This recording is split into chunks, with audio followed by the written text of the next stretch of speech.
Hello dear students, welcome back to my channel physics SPC. Work energy and power का एक question. A ball of mass m moving with speed u collides with a small horizontal surface at an angle theta with it as shown figure. The magnitude of the impulse imparted to the surface by ball is coefficient of restitution of the collision is e और चार choice रखी है। देखो उसमें concept coefficient of restitution में ही है। सुनिए, coefficient of restitution का क्या फॉर्मूला होता है? Coefficient of restitution E is equal to velocity of separation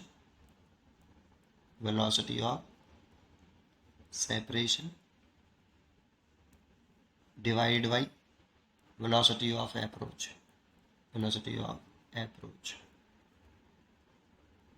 इसे अगर मैं ऐसे लिखूं कि v2 माइनस v1, तो इसे u1 माइनस u2 लिखूंगा।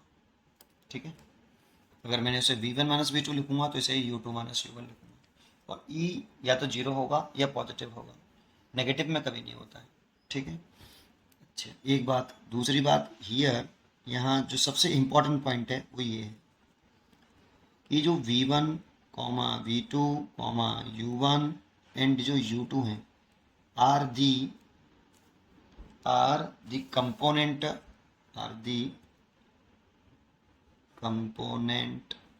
of velocity है along the line of impact.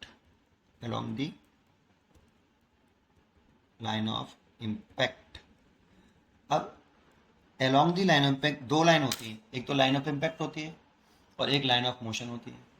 तो लाइन ऑफ मोशन के अलॉन्ग वेलोसिटी नहीं लिखनी है। अगर वेलोसिटियाँ लाइन ऑफ इम्पैक्ट के अलॉन्ग ही हैं तो वेलोसिटी लिख दो। अगर लाइन ऑफ इम्पैक्ट के वेलोसिटी अलॉन्ग नहीं है तो उसके कंपोनेंट करके लिखो। लेकिन लिखेंगे यहाँ पर कौन सी वेलोसिटी? लाइन ऑफ इम्पैक्ट के अलॉन्ग वाली। अभी लाइन ऑफ इम्पैक्ट क्या होता है, लाइन ऑफ मोशन क्या होता है, अगर आपको नहीं जानकारी है, अगर आता है तो आप स्किप कर सकते हो, और नहीं तो मैं समझा देता हूँ। जरा समझिए, जैसे ये कोई बॉडी है, ये u1 वेलोसिटी से इधर मूव कर रही है, और ये वाली दूसरी बॉडी है, ये भी u2 वेलोसिटी से मूव कर रही है ऐसे। तो जिधर वो बॉडी मूव कर रही है वेलोसिटी के अलॉन्ग जो लाइन है उसको बोलते हैं लाइन ऑफ मोशन। मान लो अब ये कोलाइड कर गई कि u1 ग्रेटर देन है u2 से, तो उस वाली कंडीशन में ये कोलाइड कर गई, ऐसे कोलाइड करी ऐसे। तो इसने इस पर फोर्स लगाया इधर की तरफ एक्शन, और ये इस पर फोर्स लगाएगा, इसको दबाएगा इधर की तरफ रिएक्शन। तो इस फोर्स के अलॉन्ग जो लाइन लगती है, लाइन होती है, फोर्स के अलॉन्ग जो लाइन होती है उसे लाइन ऑफ इम्पैक्ट बोलते हैं, लाइन ऑफ इम्पैक्ट। ठीक है, अगर लाइन ऑफ मोशन और लाइन ऑफ इम्पैक्ट सेम होता है, मतलब एक के ऊपर ओवरलैप कर जाती है, तो इसको बोलते हैं हम हेड ऑन कोलिजन। ऐसे कोलिजन को हम हेड ऑन कोलिजन बोलते हैं। लेकिन अगर ये फर्स्ट केस हो गई, अब सेकंड केस, इसमें जैसे अगर इसी में हेड ऑन कोलिजन कर देते, इस धरती माता होती है हमारी ऐसे, और इस पर बॉडी ऐसे कोलाइड करती है ऐसे, तो ये लाइन ऑफ मोशन भी यही है और लाइन ऑफ इम्पैक्ट भी यही है, तो ये भी हेड ऑन कोलिजन में आता। लेकिन अगर हमारा ऑब्लिक कोलिजन की चर्चा करें तो देख, ऐसे एक बॉडी इधर मूव कर रही है ऐसे u1 वेलोसिटी से, और दूसरी बॉडी थोड़ी सी नीचे मूव कर रही है u2 वेलोसिटी से ऐसे। तो ये तो लाइन ऑफ मोशन हो गए, लाइन ऑफ मोशन। और जब कोलाइड कर जाएंगी ये, तो कुछ ऐसे करेंगी, ये इससे इस जगह पे कोलाइड किया है ऐसे, तो जो फोर्स लगाएंगी ना वो कॉन्टेक्ट सरफेस के परपेंडिकुलर लगता है। नॉर्मल एक्शन जो लगता है ना वो कॉन्टेक्ट सरफेस के परपेंडिकुलर लगता है, आपको मालूम हो तो। कॉन्टेक्ट सरफेस तो ये इसके परपेंडिकुलर लगेगा तो ऐसे लगेगा बेटा एन, और इसके कॉन्टेक्ट सरफेस के परपेंडिकुलर लगेगा तो ऐसे लगेगा एन। तो ये जो नॉर्मल एक्शन है आपका, हमेशा कॉन्टेक्ट सरफेस के परपेंडिकुलर लगाइए नॉर्मल एक्शन। तो कॉन्टेक्ट तो यहाँ किया है तो इसलिए परपेंडिकुलर लगा दिए इसे, इसको बोलेंगे लाइन ऑफ इम्पैक्ट, ऐसे लाइन ऑफ इम्पैक्ट। तो ये लाइन ऑफ मोशन और लाइन ऑफ इम्पैक्ट अलग अलग है। उस वाले कंडीशन में इसको बोलते हैं हम क्या? Oblique collision. इसे ऑब्लिक कोलिजन कहा जाता है, ऑब्लिक कोलिजन। जैसे अगर ये धरती माता है हमारी, ये तो ये एक बॉल है, ये ऐसे मूव कर रही है, तो ये तो हो गई लाइन ऑफ मोशन, क्योंकि धरती माता तो चल नहीं सकती, तो इसी को हम बोलेंगे लाइन ऑफ मोशन। जब ये यहाँ टकरा जाएगी ऐसे, देखो कॉन्टेक्ट सरफेस ये है, कॉन्टेक्ट सरफेस के परपेंडिकुलर ऐसे फोर्स लगेगा इसमें ऐसे, तो ये है आपकी लाइन ऑफ इम्पैक्ट, ये है आपकी लाइन ऑफ इम्पैक्ट।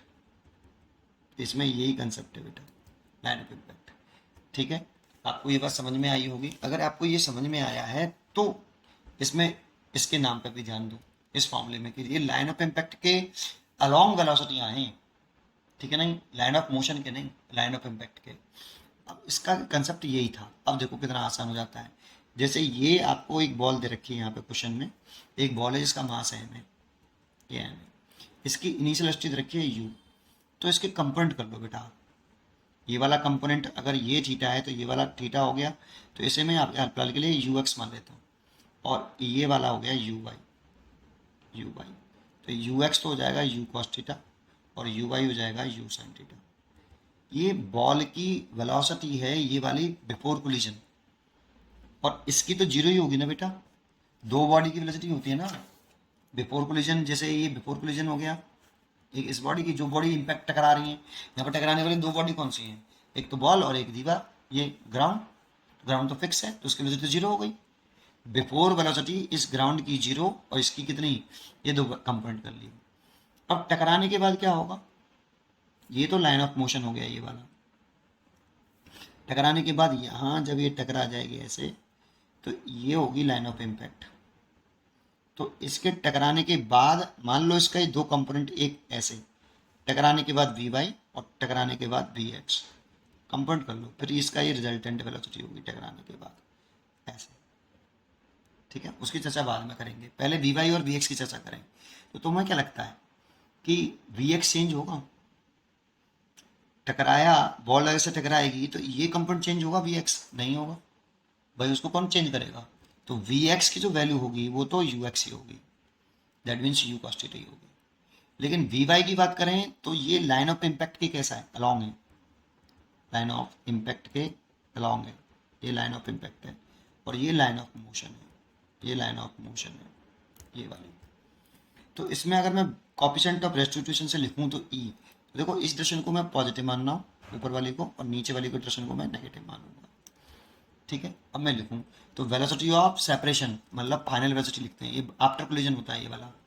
तो आफ्टर कोलिजन लिखूं तो v2 में मान लेता हूँ vy, v2 को मैंने vy माना है तो vy लिख दिया, और v1 मतलब बॉल दीवार की, एक तो बॉल की लेते तो बॉल की तो vy मैंने लिख दी, एक दीवार की ग्राउंड की लिखूं तो जीरो, और ऊपरी तरफ इसलिए पॉजिटिव दिया है। अब मैंने बॉल की पहले लिखी है तो इसमें मैं दीवार की पहले लिखूंगा, तो दीवार की लिखूं तो दीवार की तो जीरो माइनस, बॉल की बाद में लिखूंगा क्योंकि देखो आगे पीछे होते हैं, अगर v2 पहले लिखा है तो बाद में u2 पीछे है, तो मैंने इस बार बॉल का लिखा है तो बॉल का फिर पीछे लिखूंगा। ठीक है, और लिखूं तो देख क्या लिखूं, बॉल की ये वाली लाइन ऑफ द इम्पैक्ट के अलॉन्ग वाली वेलोसिटी लेनी ना, मैं अलॉन्ग वाली वेलोसिटी लेनी है, तो लाइन ऑफ द इम्पैक्ट की वेलोसिटी अलॉन्ग जो वो है वो ये वाली है यू वाई, और नीचे की तरफ इसलिए नेगेटिव लूंगा तो माइनस का यू साइन थीटा ऐसे। तो ये माइनस माइनस प्लस हो जाएगा, तो वी वाई कितना आया, वी वाई आया ई यू साइन थीटा। उम्मीद करता हूँ कि आप वी वाई निकाल पाए होंगे। वी एक्स बताइए यू एक्स कितना है, ये यू कॉस थीटा है ये वाला। तो मैं चाहूँ तो क्या निकाल सकता हूँ, वी निकाल सकता हूँ। कैसे, v इक्वल टू अगर मैं इसे फाइनल वेलोसिटी कह दूँ v, तो v कैसे निकाल सकता हूँ, रूट के अंदर वी एक्स का स्क्वायर प्लस वी वाई का स्क्वायर। मेरे को लेकिन जरूरत नहीं है उसकी, मेरे से पूछा क्या है, इम्पल्स, तो ये बात पक्का है मैग्नीट्यूड पूछ रहा है, तो हॉरिजॉन्टल डायरेक्शन में तो मोमेंटम में कोई चेंज नहीं है क्योंकि वेलोसिटी में कोई चेंज नहीं है, केवल वर्टिकल डायरेक्शन में जो है वेलोसिटी में चेंज है। तो इम्पल्स जो होता है वो किसके बराबर होता है, आपने पढ़ा होगा ये वाला फॉर्मूला कि impulse is equal to change in momentum, change in momentum of ball. लेकिन हम ये इम्पल्स निकाल रहे हैं किस डायरेक्शन में, ये वर्टिकल डायरेक्शन में निकाल रहे हैं, हॉरिजॉन्टल डायरेक्शन में तो कोई चेंज आएगा ही नहीं बेटा, वर्टिकल डायरेक्शन। ठीक है, तो चेंज इन मोमेंटम क्या लिखे हैं, final momentum minus initial momentum. अब फाइनल मोमेंटम लिखे तो मास इनटू वेलोसिटी फाइनल, तो देखो ऊपरी तरफ वी वाई पॉजिटिव मानेंगे तो वी वाई फाइनल मोमेंटम हो गया, माइनस पी आई, तो मास इनिशियल मोमेंटम वेलोसिटी का तो यू वाई है नीचे की तरफ, लेकिन नीचे की तरफ नेगेटिव है इसीलिए माइनस के यू वाई। तो कितना हो गया, आगे नेक्स्ट पेज पर करते हैं। तो ये हो गया impulse is equal to m v y की वैल्यू कितनी निकाली मैंने, ई यू साइन थीटा। ये मैंने वी वाई की वैल्यू पुट कर दी, माइनस माइनस प्लस, और यू वाई की वैल्यू कितनी है, यू साइन थीटा। और इसमें से मैं कॉमन ले लूँ एम यू साइन थीटा, तो ये बचा ई प्लस वन। देखो ये इम्पल्स आ गया ये। और हॉरिजॉन्टल डायरेक्शन की बात करूँ तो इम्पल्स हॉरिजॉन्टल डायरेक्शन में कितना आएगा, चेंज इन मोमेंटम। तो मोमेंटम में कोई चेंज ही नहीं है बेटा, चेंज इन मोमेंटम। यार change in momentum along horizontal, तो कोई चेंज ही नहीं है। M v x minus m u x, और वी एक्स यू एक्स बराबर है, इसीलिए कोई चेंज नहीं जी। तो नेट चेंज इतना ही तो आया, नेट चेंज देखेंगे तो नेट चेंज इतना है, तो इसीलिए आंसर हो गया आपका ये वाला, कौन सा, m u one plus e sine theta. Sine theta है ना, ठीक है, इसी में आ रहा है D. D is a correct choice. बहुत ही अच्छा और बहुत ही प्यारा क्वेश्चन था ये, और इम्पॉर्टेंट भी था। उम्मीद करता हूँ कि आपको ज़रूर समझ में आया होगा। पढ़ते रहिए और खुश रहिए। Thank you.